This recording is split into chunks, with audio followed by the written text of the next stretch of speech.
everyone, welcome back to my channel. So today, continuing my video series on master perfumers. Today we're going to be covering Carlos BENAIM, someone who's created over 200 fragrances in their lifetime, and I'm going to be going through my favorites that he's created. If you are new here, then hello, welcome. I'm all about perfumes. I have a whole series of videos like this on master perfumers, as well as hundreds and hundreds of other videos on whole perfume ranges, perfume notes, new releases, so do check them out. And if you're a regular viewer, do make sure you're subscribed and give the video a thumbs up. That really helps me. And of course, I will link in the description box where you can get all the perfumes I talk about in this video.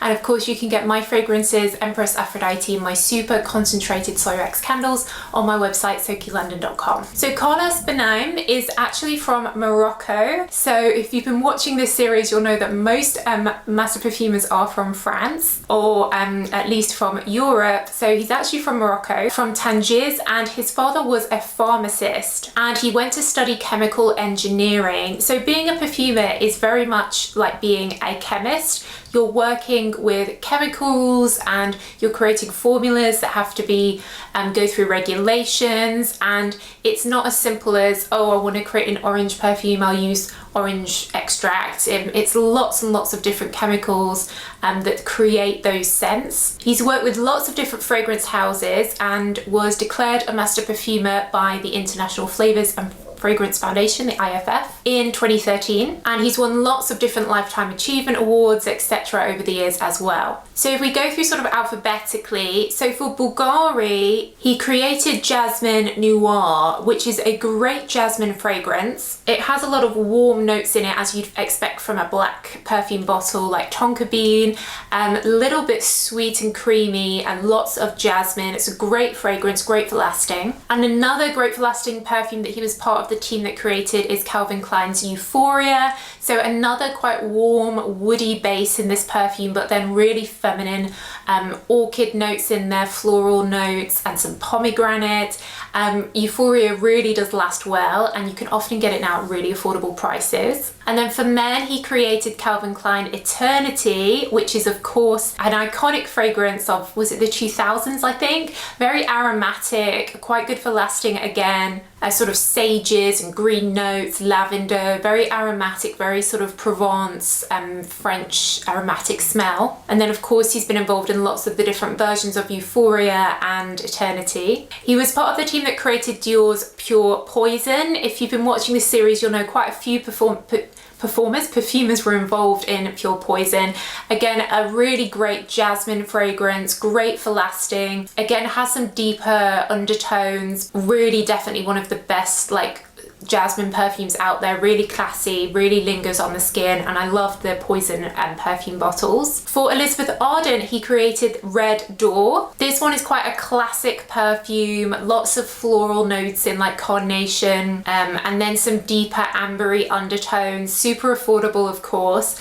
Definitely one that is still sort of picked up and worn by like loyal fans of the fragrance. And kind of on a similar vein, Elizabeth Taylor's White Diamonds. I believe this is the best-selling celebrity perfume of all time. Again, super affordable, great for lasting. This one has those classic floral notes in, but it also has a lot of aldehyde, which is the main note in Chanel No. 5. So it's quite, I find it quite medicinal, quite chemically aldehyde. But if you're looking for a more affordable take on Chanel No. 5, then Elizabeth Taylor White Diamonds is a reason why it's such a best-selling perfume. He's worked with Frederic Malle on some of his fragrance brands creation, and also on the Estee Lauder Legacy perfumes that Frederic Malle was like the creative director of, where they've recreated a lot of their classics like Azure, White Linen, Knowing. They've recreated them in these like slightly changed, slightly modernized versions of the original scents. The originals are still available. They just came out this year actually. I have a video on the range. For Armani, he's part of the team that created Armani Code. Again, another great jasmine-y perfume. This was like such a huge hit when it came out in the 2000s. Great everyday feminine perfume that lasts. And then he's also created their My Way fragrance, which again has been a really big hit.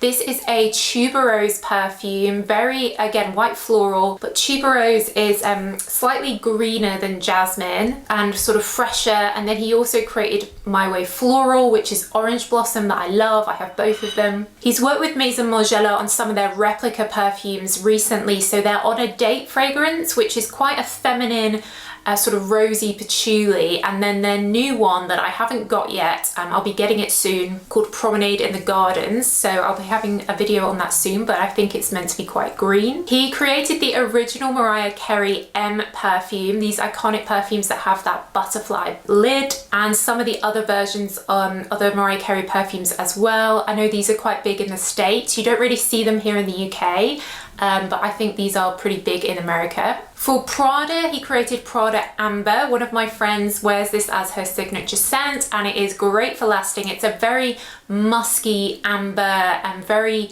deep, quite classy. It's now been discontinued, which is such a shame, but personally, I think the Erin Amber Musk is a good substitute for Prada Amber. He was part of the team that worked on Flower Bomb and all of the Flower Bomb flankers. A lot of people worked on this. This is a great, strong patchouli fragrance, really good for lasting, kind of a bit like Euphoria actually, but with patchouli as a more dominant note. And then some of the Spice Bomb ones as well. Spice Bomb Infrared is my favorite version of Spice Bomb. It's really like sexy, slightly fruity. It's great for lasting. My boyfriend has it. He loves it. Definitely recommend checking that out if you're looking for a really good like evening men's perfume. And then he was also part of the team that created YSL Libre and its different flankers. This is a strong jasmine perfume with vanilla, and it has an aromatic lavender note in there. Really good presence, especially the intense version is really good for projecting. So I think like if you look across his career, definitely involved in a lot of really good for lasting, successful, iconic perfumes for women in particular.